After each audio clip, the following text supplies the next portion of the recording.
Nah, kita akan memulai sekolah minggu kita dengan bernyanyi Mars Sekolah Minggu.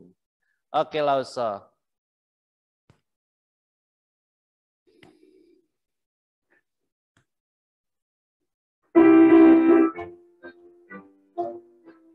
Sekolah minggu, rumah anak-anak semua. Bagi Allah cinta bangsa, hidup baru sukaria. Belajarlah kitab suci, cinta Tuhan gereja maju. Jalankanlah perintahnya, muliakan sepanjang hidup. Sekolah minggu,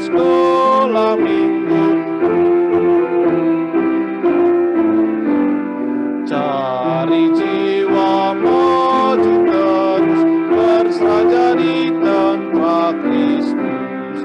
Belajarlah kitab suci, cinta Tuhan gereja maju. Jalankanlah perintahnya, muliakan terus sepanjang hidup. Iya, kita mau berdoa ya. Satu lipat tangan, Lausa. Satu lipat tangan, dua tutup mata, tiga tutup kepala, keempat kita berdoa. Oke, kita mau berdoa ya. Lipat tangan, tutup mata, tunduk kepala, ikuti Lausa. Mari kita berdoa. Tuhan Yesus, kami bersyukur untuk istirahat yang baik yang Tuhan berikan kepada kami. Kami juga bersyukur untuk kesehatan yang Tuhan masih berikan. Sehingga di pagi hari ini kami bisa datang beribadah kepada Tuhan di sekolah minggu. Tuhan, berkatilah kami, berikan kami konsentrasi yang baik, serta hati yang tenang untuk mengikuti ibadah sekolah minggu dari awal hingga akhir dengan baik. Persiapkan hati kami untuk mendengarkan firman Tuhan. Tuhan, ampuni kami dari dosa dan kesalahan kami. Hanya di dalam nama Tuhan Yesus kami sudah berdoa. Amin. Oke, kita mau lanjutkan pujian kita, yaitu suci, suci, suci. Oke, Lausa harap semua adik-adik yang ada di rumah bernyanyi ya, buka suara walaupun di rumah bisa bernyanyi memuji Tuhan, tapi di Zoom tetap di off-kan, oke? Oke, Lausa.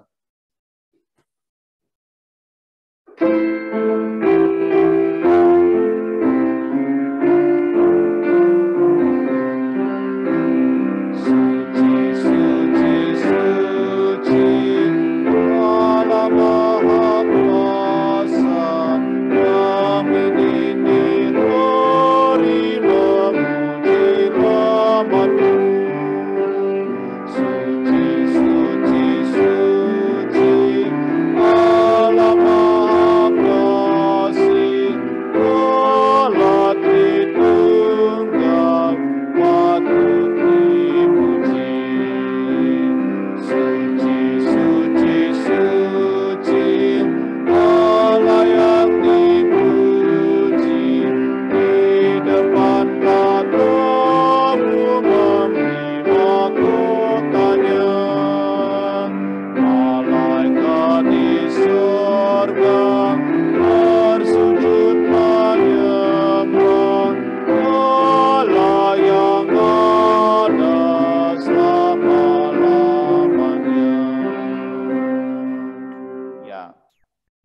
dikatakan ya, bahwa suci, suci, suci, Allah Maha Kuasa.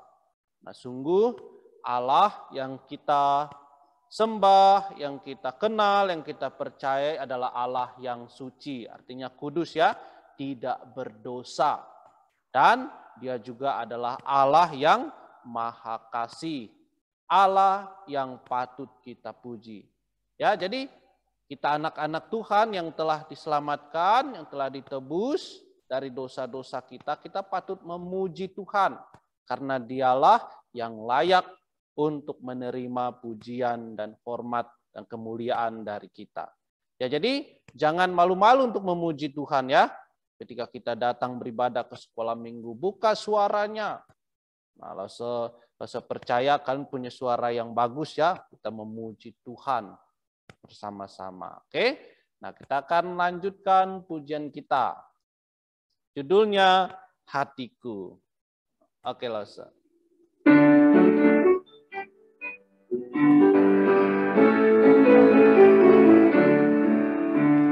Di hitamnya hatiku, penuh dengan dosa-dosaku, tapi darah Yesus berkuasa menyucikan.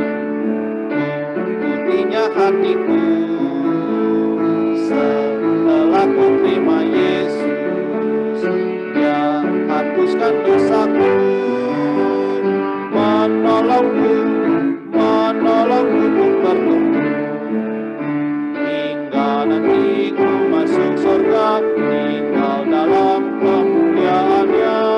Terima kasih Yesus, terima kasih Yesus.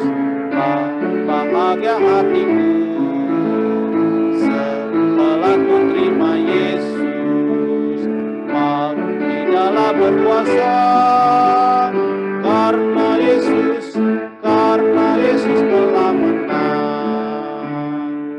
Iya. Nah, pujian ini sungguh sangat baik ya, yang mengingatkan kepada kita bahwa kita semua adalah orang-orang berdosa. Dikatakan tadi ya, hitamnya hatiku, kita dipenuhi oleh rasa marah, rasa benci, suka berbohong, tidak taat, dipenuhi segala macam dosa. Nah, kita manusia tidak bisa menghapuskan dosa-dosa kita, tidak dengan uang kita, tidak dengan perbuatan baik kita. Hanya apa yang bisa menghapus dosa kita? Darah Tuhan Yesus. Tuhan Yesus yang telah mencurahkan darahnya di atas kayu salib. Dia mati, dikuburkan, dan pada hari yang ketiga bangkit dari antara orang mati. Supaya apa? Supaya kita yang percaya bisa diampuni dosa-dosa kita. Artinya tadi dosa kita, hati kita yang hitam kan? Yang hitam dipenuhi dengan dosa, hal-hal yang jahat. Jika kita percaya kepada Tuhan Yesus, Tuhan mengubahkan hati kita ya menjadi putih. Tapi ingat, syaratnya adalah kita harus sungguh-sungguh percaya kepada Tuhan Yesus Kristus ya, supaya dosa-dosa kita bisa diampuni. Oke, kita akan lanjutkan. Oke, kita akan lanjutkan pujian. Kita kembali hanya satu jalan ke surga. Nah, saya harap adik-adik yang di rumah juga bernyanyi ya. Ya, bernyanyi memuji Tuhan bersama-sama. Oke, hanya satu jalan ke surga.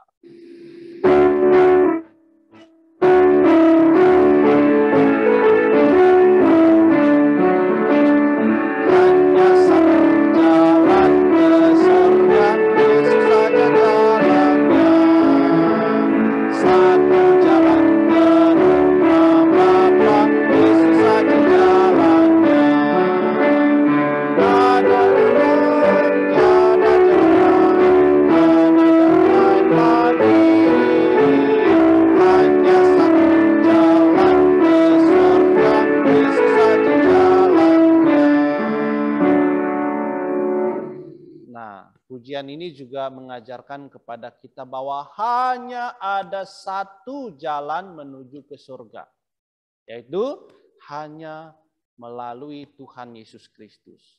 Ya. Jadi tidak ada jalan lain, tidak dengan perbuatan baik kita, tidak dengan uang kita. Ya.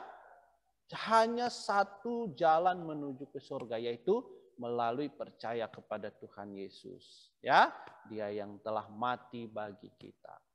Jadi, saya harap adik-adik mulai dari sekarang ya, kita sungguh-sungguh percaya kepada Tuhan Yesus. Karena hanya Dialah yang bisa membawa kita masuk ke rumah Bapa, yaitu di surga. Oke, kita akan nyanyikan satu kali lagi pujian ini bersama-sama ya. Oke.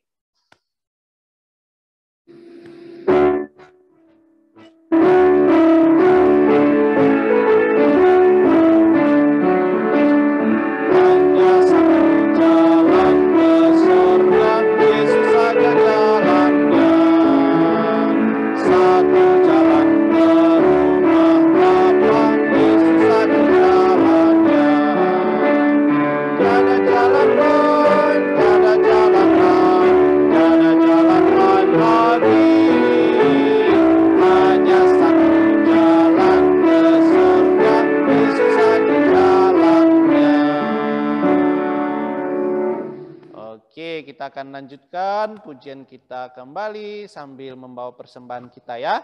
Nah, persembahan hari ini dibawa oleh Darren ya. Sambil menyanyi lagu pujian Yesus disalib. Oke.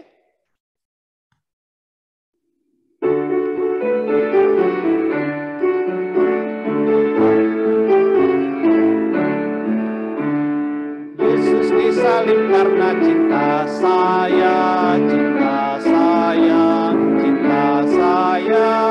Yesus disalib karena cinta saya, dosaku ditebus. Oke, kita akan berdoa bersama-sama ya. Mari kita ambil sikap berdoa, lipat tangan, tutup mata, tunduk kepala, kita berdoa. Ikuti lause ya. Tuhan Yesus, kami bersyukur Engkau telah datang ke dunia ini untuk mati di atas kayu salib bagi kami semua. Tuhan, kami bersyukur untuk iman di mana kami bisa percaya kepada Tuhan Yesus dan diselamatkan. Tuhan, di pagi hari ini kami datang dengan hati yang bersyukur dan membawa persembahan kami kepada Tuhan. Terimalah persembahan ini agar boleh menjadi persembahan yang berkenan kepada Tuhan. Berkatilah adik-adik yang sudah memberikan. Tuhan Yesus, kami juga mau berdoa untuk papa mama kami. Kiranya Tuhan yang memberkati kesehatan dan bahkan pekerjaan mereka. Inilah doa dan permohonan kami. Hanya di dalam nama Tuhan Yesus kami sudah berdoa. Amin. Oke. Nah, sekarang kita akan menghafal ayat hafalan ya. Oke, nah ayat hafalan di pagi hari ini terambil dari kitab Yohanes, Injil Yohanes pasal 4 ayat 24. Ya, dan kita akan baca bersama-sama dari alamat, isi dan alamat bersama-sama dulu ya. Oke, kita baca bersama-sama, nanti kita akan hilangkan baris per baris. Oke, 1, 2, 3. Yohanes 4 ayat 24. Allah itu roh, dan barang siapa menyembah Dia harus menyembahnya dalam roh dan kebenaran. Yohanes 4 ayat 24. Oke, langsung kasih waktu sebentar ya untuk menghafal ayat hafalan sebelum kita hilangkan baris per baris. Oke, hafal ya.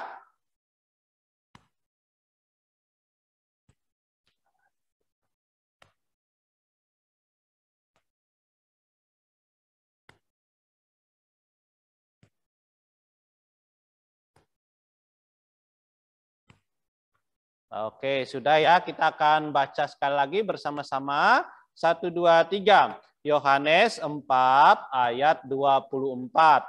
Allah itu roh, dan barang siapa menyembah Dia harus menyembahnya dalam roh dan kebenaran. Yohanes 4 ayat 24. Oke, kita hilangkan baris pertama. 1, 2, 3. Yohanes 4 ayat 24.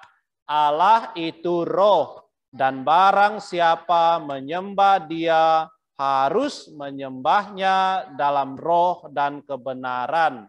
Yohanes 4 ayat 24. Oke, nah baris kedua sudah selesai, dihapus ya. 1, 2, 3. Yohanes 4 ayat 24.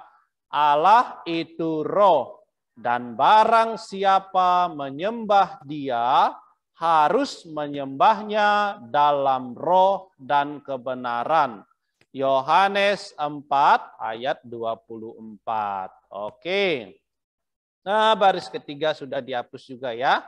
Sama-sama 1, 2, 3. Yohanes 4 ayat 24.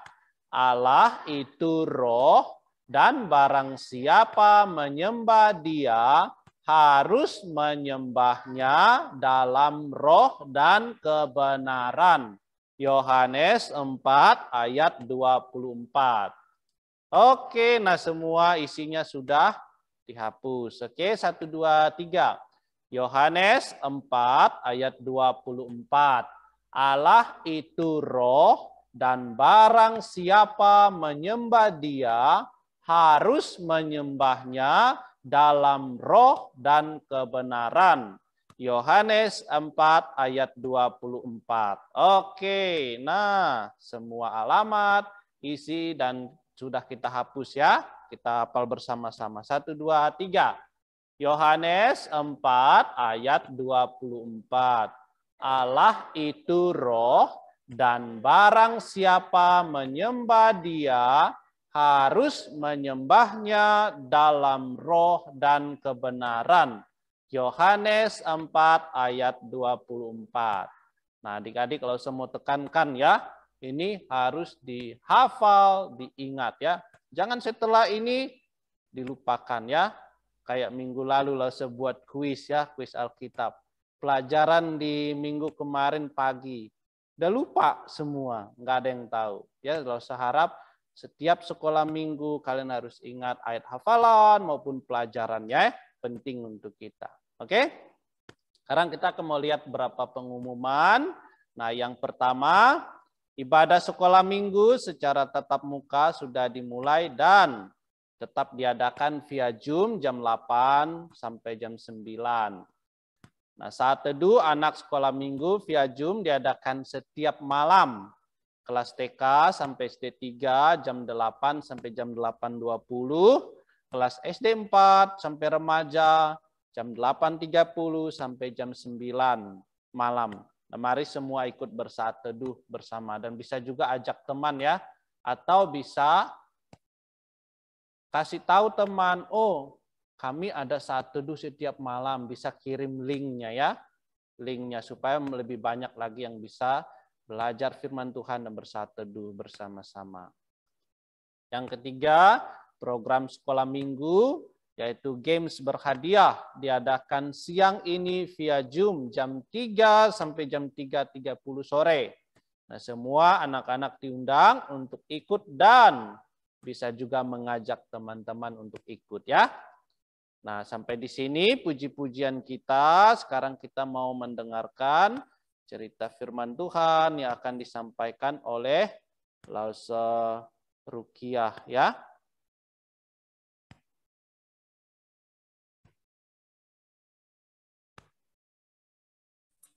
Selamat pagi semuanya. Apakah suara Lause jelas? Jelas ya. Lause Mega. Terima kasih Lause. Lause Mega tolong setting layar saya ya. Seperti permintaan tolong tadi itu. Oke, sebelum mulai mendengarkan firman Tuhan, kita mau berdoa dulu bersama-sama. Tuhan Allah Bapa Surgawi, Kami bersyukur karena Engkau baik, Engkau sayang kepada kami. Kami bersyukur kami boleh mengenal Tuhan Yesus dan datang menyembah Tuhan pada hari-Mu yang kudus. Saat ini kami mau mendengarkan firman Tuhan. Tolong kami mengarahkan hati dan pikiran kami sungguh-sungguh fokus. Dan tolong Lause bisa bercerita dengan jelas. Dalam nama Tuhan Yesus, kami berdoa. Amin. Oke, jadi, bentar ya.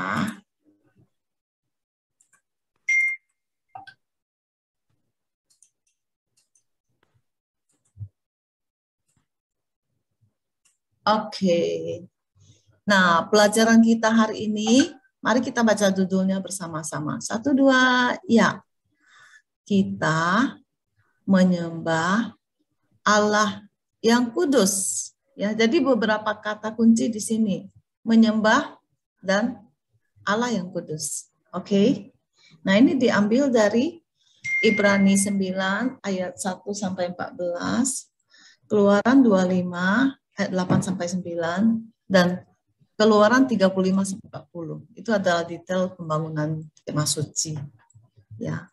Jadi pelajaran hari ini kita mau berfokus kepada 2 hal. Pertama, memahami bahwa kita dapat beribadah kepada Allah hanya, ya, syaratnya menjadi kita bisa beribadah kepada Allah adalah kalau kita adalah miliknya. Yang kedua, percaya bahwa anak Allah yaitu Tuhan Yesus Kristus telah mati di kayu salib untuk dosa kita. Oke? Ya. Nah, tadi kita di ini ada bicara tentang ibadah kan. Jadi Lause mau jelaskan apa itu ibadah. Ibadah itu berhubungan dengan penyembahan. Ya, yaitu cara menunjukkan kasih kita kepada Allah dengan bernyanyi, berdoa, bersyukur, memberi persembahan, dan melayani. Oke? Nah, sekarang Lause mau tanya, siapa yang pernah berkemah? Siapa? Ya, Lause dulu suka sekali berkemah ya. Lause ikut pramuka perkemahan Sabtu Minggu. Siapa yang bisa pasang tenda seperti ini? Kalau tenda zaman now itu tak butuh skill buat pasang. Ya, tenda ini asli memerlukan skill untuk pasang. Ya, kalau tidak benar roboh dia. Oke, jadi perkemahan Sabtu Minggu pramuka. Ya, Lause suka sekali. Lause berkali-kali ikut. Berangkat Sabtu, pulang Minggu. Asik nggak? Asik ya, tidur di alam bebas, asik bener ya. Tapi kalau disuruh tinggal setahun di kemah mau nggak? Tinggal 1 tahun di dalam kemah, mau? Mau nggak? Nggak mau ya, susah ya. Nah, lalu bagaimana dengan tinggal 40 tahun dalam kemah? Bangsa Israel pernah mengalami ini. Ya adik-adik ya, tinggal 40 tahun di dalam kemah. Kapan itu? Waktu mereka keluar dari Mesir sebelum mereka memasuki Kanaan. Oke. Nah, ini adalah peta ya. Nah, ini Mesir. Bangsa Israel keluar dari Mesir, menyeberangi Laut Merah, lalu muter-muter di sini, muter-muter di sini. Akhirnya 40 tahun kemudian mereka baru memasuki Kanaan. Ya, dari sini nyebrang Sungai Yordan masuk ke Kanaan. Nah, 1 tahun setelah mereka keluar dari Mesir, Tuhan perintahkan kepada Musa untuk mendirikan kemah suci. Tujuannya apa? Tujuannya supaya bangsa Israel bisa beribadah kepada Tuhan. Bangsa Israel perlu belajar untuk beribadah kepada Tuhan. Ya, bangsa Israel adalah bangsa yang dipilih Tuhan, dan Tuhan sendiri yang memilih mereka, dan Tuhan mau mengajarkan mereka untuk beribadah kepada Tuhan caranya. Nah, Tuhan minta mereka mendirikan kemah suci. Ini terjadi waktu mereka di kaki Gunung Sinai. Ya, tahun kedua setelah keluar. Jadi setahun setelah keluar dari sini, kemah suci didirikan. Ya, ini juga mengajarkan kepada kita bahwa kita beribadah kepada Tuhan harus menurut cara Tuhan. Ya, Tuhan pilih kita jadi anak Tuhan, dan Tuhan mau kita beribadah menurut cara Tuhan, bukan menurut cara kita. Oke. Nah, di sini posisinya kemah suci itu. Nah, di Keluaran Tuhan memberitakan kepada Musa. Mari kita baca sama-sama. 1, 2, ya. Dan mereka harus membuat tempat kudus bagiku, supaya aku akan diam di tengah-tengah mereka. Menurut segala apa yang kutunjukkan kepadamu sebagai contoh kemah suci dan sebagai contoh segala perabotannya, demikianlah kamu harus membuatnya. Ya, jadi Tuhan yang perintahkan menurut contoh, menurut rancangan Tuhan, persis dari kemahnya, dari perabotnya, dari bajunya. Imam besar, bajunya imam, bajunya orang Lewi, semua menurut rancangan Tuhan. Tidak boleh suka-suka. Oke? Nanti tentang perabot Lause akan sepintas lewat. Dulu Lause sudah pernah cerita detail, tapi Lause tetap akan tunjukkan gambarnya ya. Siapa tahu ada yang tidak ingat. Oke. Nah, inilah kemah suci. Ya, kemah suci yang didirikan Musa bersama umat Israel, ya, bersama orang-orang Israel. Lihat di sekeliling ini adalah kemah-kemah ya. Jadi ini kemah sucinya, sekelilingnya utara, selatan, timur, barat itu orang Israel berkemah mengelilingi kemah suci ini. Ya. Dan hanya satu suku saja yang boleh masuk ke sini. Ya, kita akan lihat.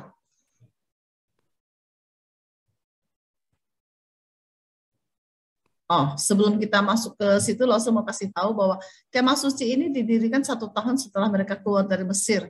Ya, dan mereka berkeliling di sini 40 tahun sampai akhirnya mereka masuk ke Kanaan. Ya, sini. Sama ada 2,5 suku di sini, Manasye, Gad, Ruben, dan setengah suku Manasye. Selebihnya masuk ke sini. Nah, dari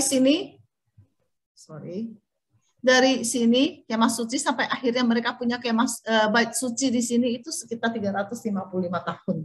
Ya. Nah, setelah mereka masuk ke sana, lalu diperintah oleh hakim-hakim, nanti akhirnya mereka punya Raja Saul, Raja Daud, Raja Salomo yang akan mendirikan bait suci Tuhan. Nah, ini ya. Ini gambaran bait suci yang dibangunkan oleh Salomo. Ini miniaturnya. Sekarang udah roboh, sudah tidak ada. Hanya tersisa sedikit tembok sisi barat aja yang masih ada. Selebihnya sudah roboh. Ya. Nah, perabotan-perabotan yang di dalam kemah suci tadi juga dipindahkan ke dalam bait suci. Ditambah lagi nanti di sana ada dibuat lagi banyak perabotan baru. Oke, nah kita lihat 12 suku Israel ya. Masih ingat suku Israel ini dinamai berdasarkan apa?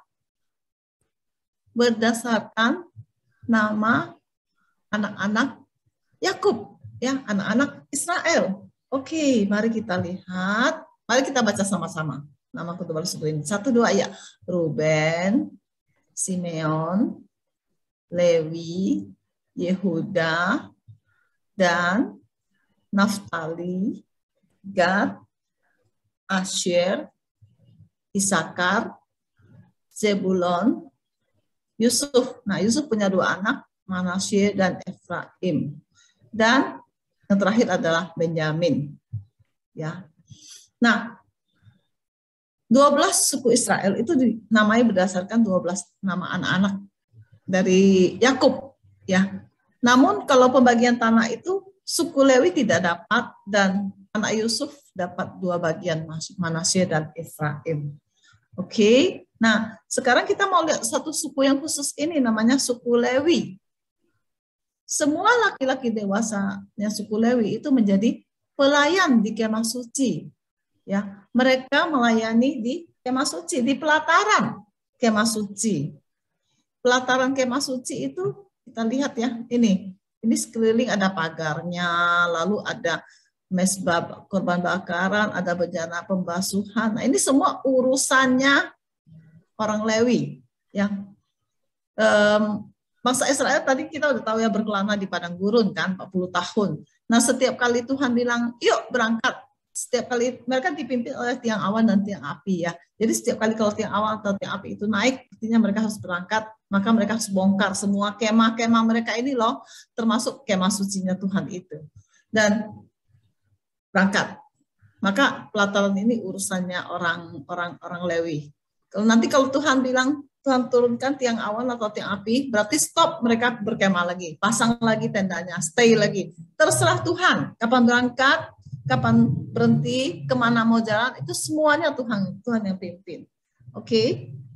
Nah, lalu ini sepintas ya, ini bejana pembasuhan, hanya sepintas untuk kita tahu saja, dan ini mesbah korban bakaran, ini gambarnya. Dulu kita sudah pernah cerita detail, hari ini nggak akan didetail lagi. Nah, terus anak-anaknya Imam Harun, di dalam suku Lewi itu ada satu keluarga khusus yang dipilih untuk menjadi imam turun-temurun, yaitu anak-anaknya Harun. Ya, dan tugasnya mereka adalah melayani di dalam kemah suci ini. Kemah suci ini sendiri terbagi 2 bagian. Ya, terbagi 2 bagian. Tempat kudus dan tempat maha kudus. Maka bagiannya anak-anak Harun adalah di sini. Ya. Dan kalau kemah dibongkar, mereka yang bertugas mengangkat tabut perjanjian. Ya. Ini tempat kudus, tadi yang 2 bagian itu, ini disebut tempat kudus, ini disebut tempat maha kudus yang di sini. Lihat, ini maha kudus, ini tempat kudus. Ini ada perabotnya, tabut ukupan, terus ada kandil, ada meja roti sajian. Ya, Laus akan perlihatkan gambarnya sepintas ya, mesbah pembakaran ukupan, kandil, dan meja roti sajian. Ini sepintas lewat saja. Nah, jadi kalau yang menjadi imam hanya ada 1 orang imam ya.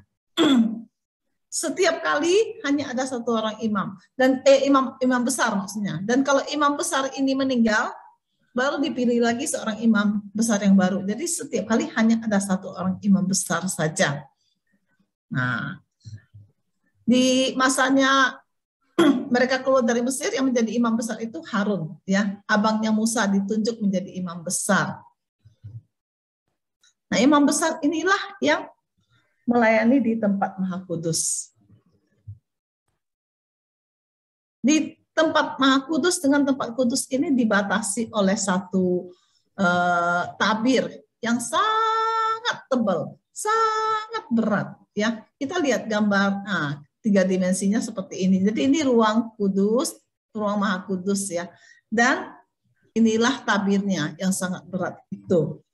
Oke. Nah, di dalam tempat maha kudus ini hanya ada 1 perabot saja ya, yaitu tabut perjanjian, yang di atasnya tutupnya namanya tutup pendamai. Di dalam tabut atau di dalam kotak ini ada isi 3 macam barang. Tongkat Harun yang pernah berbunga itu, buli-buli emas berisi mana, dan 2 loh batu 10 perintah Allah. Oke. Nah, jadi masing-masing orang punya bagian. Lalu bagaimana kalau bangsa Israel mau beribadah kepada Tuhan? Jadi punya bayangan bagaimana mereka, kan Tuhan perintahkan dirikan kemah suci supaya mereka bisa beribadah, ya enggak? Nah, bayangan adik-adik gimana sih ibadahnya? Seperti kita sekarang datang ke gereja, bernyanyi memuji Tuhan, baca kitab bersama, dengerin cerita Lause, dengerin khotbah, kasih persembahan. Seperti itu? Tidak loh ya. Ya. apakah mereka boleh masuk? Mereka bahkan masuk ke pelataran itu pun tidak boleh, adik-adik. Mereka tidak boleh. Jadi mereka datang beribadah itu bagaimana caranya? Di mana posisi mereka? Di sini adik-adik, di sini loh, berdiri di sini aja antar seekor anak domba, itulah ibadah mereka. Ya. Itulah ibadah mereka.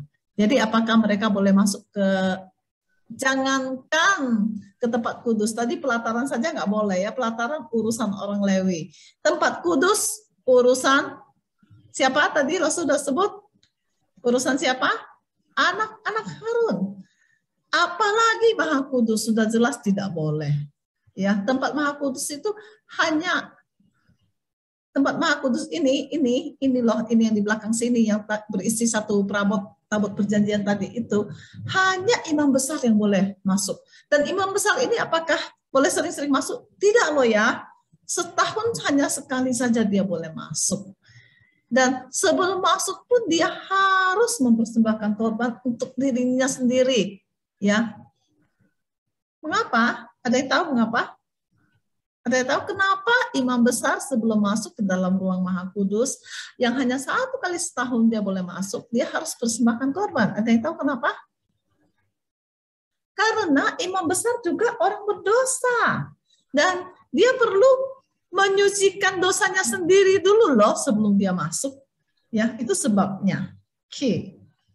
Nah, jadi setiap kali jika seorang Israel berdosa, ya, atau kalau dia mau datang beribadah kepada Tuhan, maka dia harus membawa seekor anak domba. Berdiri di depan pintu tadi seperti tadi aja, nggak boleh masuk. Serahkan kepada imam, lalu imam akan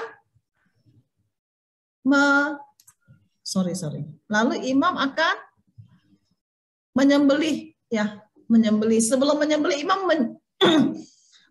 meminta orang itu meletakkan tangannya di atas kepala anak domba itu. Dan sambil letakkan tangannya itu dia mengaku dosanya. Tuh, saya berdosa. Ya. Dia akan sebut apa dosanya. Lalu anak domba itu akan disembelih. Setelah disembelih, darahnya ditampung lalu dibawa ke mezbah, disiramkan ke mezbah. Setelah itu anak dombanya akan dibakar habis di atas mezbah korban bakaran yang tadi yang di pelataran itu. Ya. Nah, masih ingat kenapa perlu darah anak domba? Ya. Ingat tulah ke-10. Darah anak domba yang mati yang dioleskan di ambang pintu ini yang menyelamatkan anak sulung orang Israel. Ingat, semua anak sulung di Mesir mati. Bukan hanya anak manusia, anak binatang juga mati. Semua anak sulung mati. Tapi orang Israel lolos. Ya, malaikat maut tidak mampir karena melihat ada darah anak domba di ambang pintu. Oke. Nah, apakah pengorbanan anak domba ini cukup satu kali? Satu kali cukup? Enggak loh ya. Perlu berkali-kali. Setiap kali seseorang datang untuk menyembah Tuhan, untuk mengaku dosa, dia harus bawa domba. Nanti dia berdosa, dia harus datang lagi menyucikan dosa. Nah, kalau suatu hari dia berdosa, dia datang lagi. Ya, itu yang mereka harus lakukan berulang-ulang. Kalau bisa juga anak lembu atau anak kambing. Kalau yang kurang mampu bisa bawa merpati. Tapi perlu ada korban.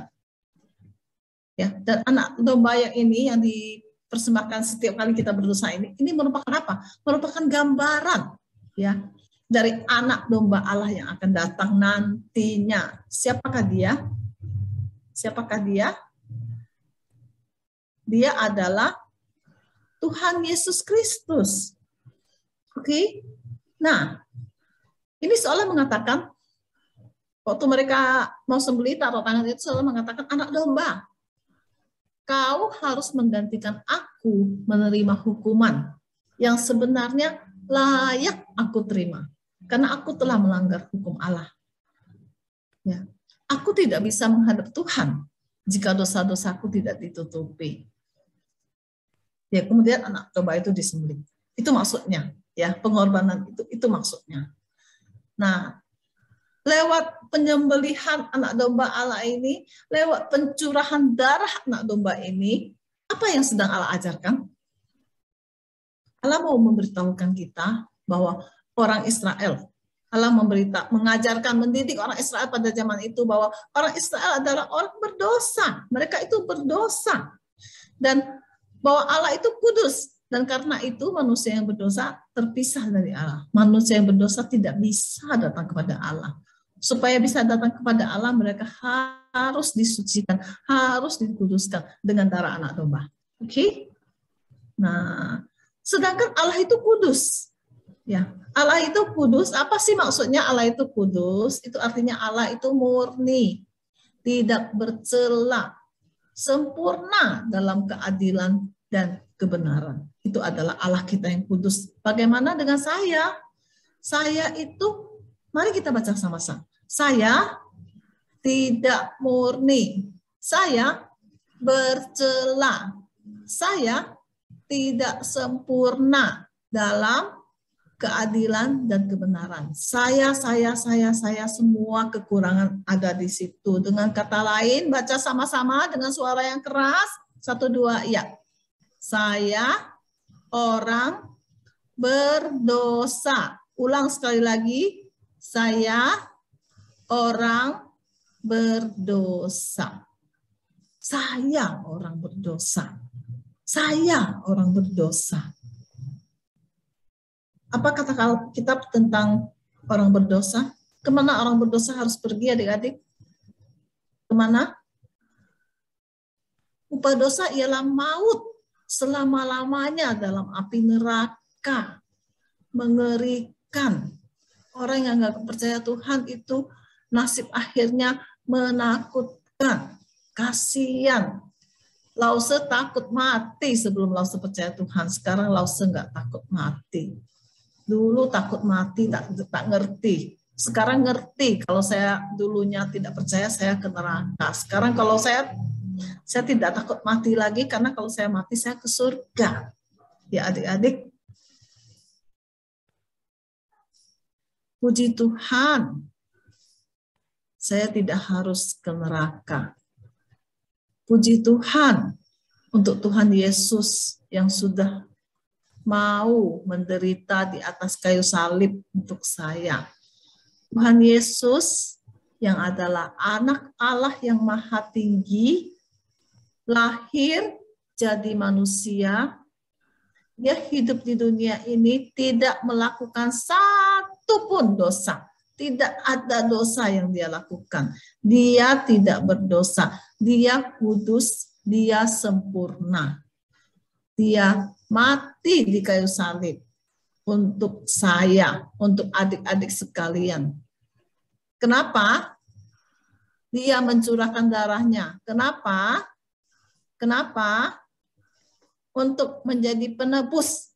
Sama seperti anak domba mencurahkan darahnya untuk menyucikan menyucikan dosa orang Israel. Demikian juga Tuhan Yesus mati untuk menyucikan dosa kita.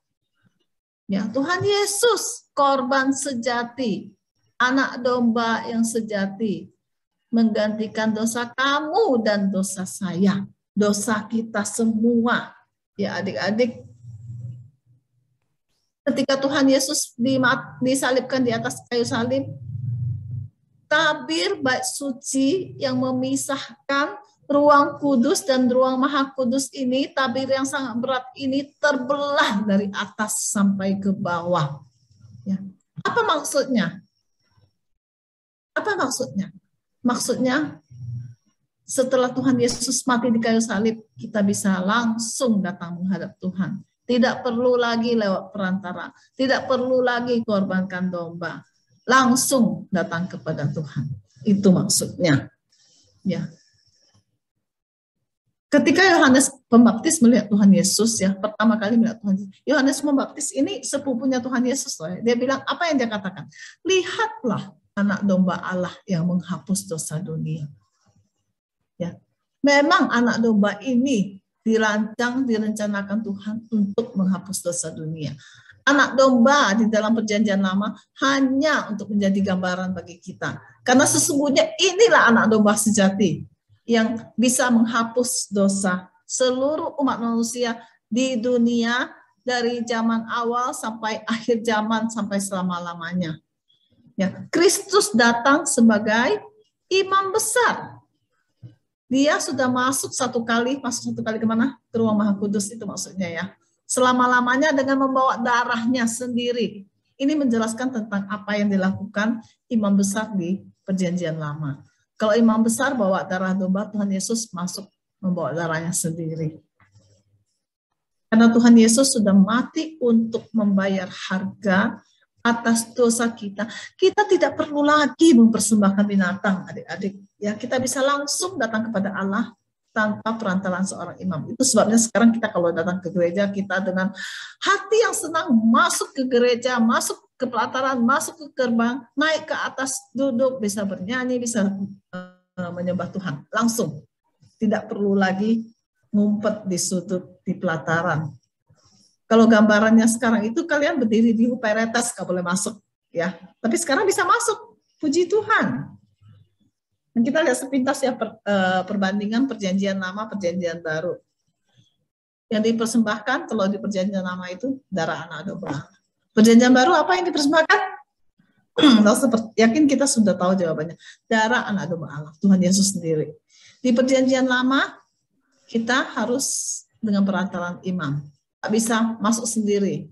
Di perjanjian baru kita dengan sukacita, tak perlu perantara. Perjanjian lama berulang kali, setiap kali berdosa harus persembahkan darah anak domba.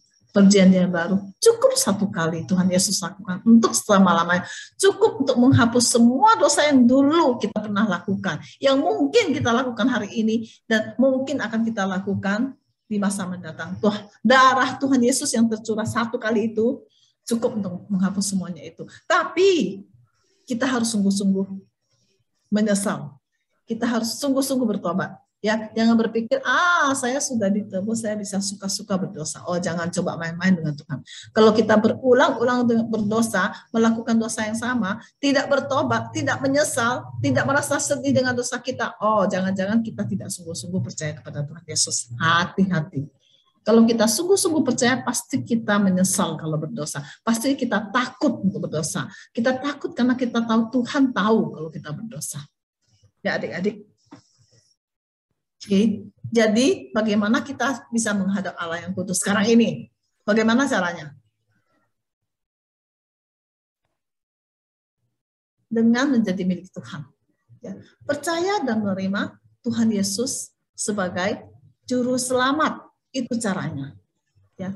Kalau kita percaya, maka darahnya yang sudah tercurah itu akan menghapus semua dosa kita satu kali untuk selamanya. Tak perlu diulang. Luar biasa ya. Puji Tuhan untuk hal ini. Sekarang langsung mau ngecek. Mari kita masing-masing ngecek diri masing-masing. Apakah saya milik Tuhan? Jawab secara jujur di dalam hati. Kalau 6 checklist ini kita semuanya bisa contreng, berarti kita sungguh milik Tuhan. Ya, mari kita lihat. Apakah saya percaya Tuhan Yesus adalah anak domba Allah yang sempurna? Percaya atau tidak? Yang sudah dikorbankan bagi saya. Percaya atau tidak? Satu kali untuk selamanya, nggak perlu diulang. Percaya atau tidak? Karena itu semua dosa saya sudah dihapuskan. Percaya atau tidak? Dan saya bisa beribadah langsung kepada Tuhan tanpa perantara. Kita bisa langsung berdoa, Tuhan Yesus, saya begini. Tuhan Yesus, saya begitu. Dan setelah meninggalkan dunia ini, saya akan ke surga. Percaya atau tidak? Kalau percaya, maka kita sungguh adalah milik Tuhan. Puji Tuhan. Ya. Nah, sekarang ada beberapa pertanyaan untuk mengecek apakah kita fokus atau tidak tadi. Ini sudah ulang-ulang loh dari tadi, poinnya diulang-ulang. Bagaimana orang Israel yang berdosa bisa menghadap Tuhan yang kudus? Bagaimana? Dengan mengorbankan anak domba. Ya. Sayang hari ini Lose nggak bisa hadir di aula ya. Kalau nggak Lose bisa suruh anak-anak jawab. Apakah cukup sekali pengorbanan anak domba? Cukup satu kali? Felix? Enggak ya, harus berkali-kali. Seberapa sering anak domba harus dikorbankan? Nah, setiap kali berdosa, setiap kali datang ke kemah suci harus bawa. Karena pasti berdosa, ya pasti berdosa. Bagaimana kita yang berdosa bisa menghadap Allah yang kudus? Kita nih, sekarang ceritanya kita. Dengan darah Tuhan Yesus yang tercurah di atas kayu salib. Ya, hanya dengan darah Tuhan Yesus yang tercurah di atas kayu salib. Sekarang lo semua kita menjawab, apakah semua agama bisa membawa kita ke surga? Agama apa saja samalah bisa ke surga semuanya. Apakah begitu? Apakah begitu? Tidak ya. Hanya Tuhan Yesus satu-satunya jalan. Tidak berarti agama ini juga sama ke surga. Enggak. Hanya satu-satunya jalan. Jika ada orang yang tidak percaya kepada Tuhan dan dia meninggal, kemana dia? Kemana dia? Ke neraka. Ya.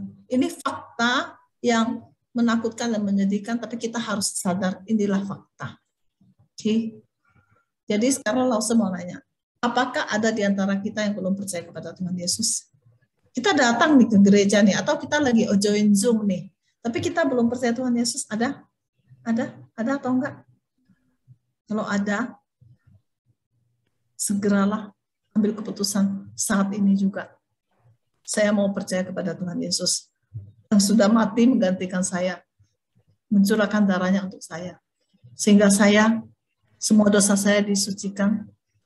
Saya nanti kalau mati saya bisa ke surga. Saya tidak ke neraka. Sekarang juga. Karena kalau tidak, walaupun kita sudah hadir, kita ikut sekolah minggu dari rumah ataupun hadir di gereja, kalau kita tidak percaya maka tempat kita bukan di surga, adik-adik. Jadi sekarang juga ambil keputusan. Jangan menunggu nanti, jangan menunggu besok. Ya adik-adik, berikutnya apakah ada keluarga kita yang belum percaya kepada Tuhan Yesus? Ada atau tidak? Lalu saya yakin pasti ada ya. Lalu juga punya banyak keluarga yang belum percaya kepada Tuhan. Nah, lalu sudah berdoa, sudah menginjili, sudah lakukan semuanya, stres juga,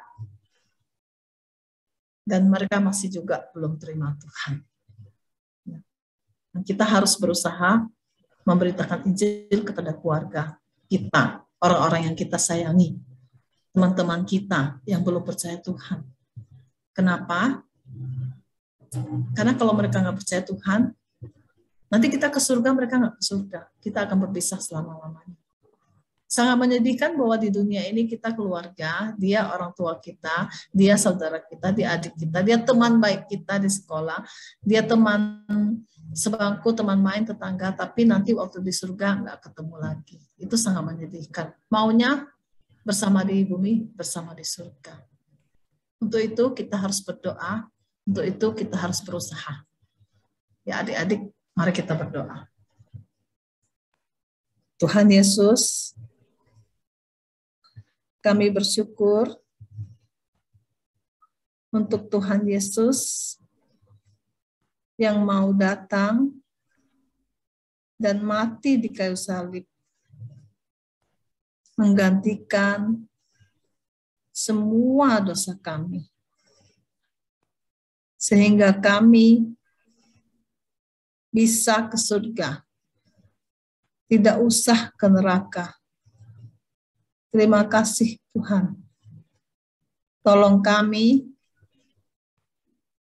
membawa keluarga, teman, saudara yang belum percaya untuk datang percaya kepada Tuhan Yesus, supaya kami suatu hari nanti bisa bersama-sama dengan Tuhan Yesus di surga. Terima kasih Tuhan. Dalam nama Tuhan Yesus, kami berdoa. Amin. Oke, 老师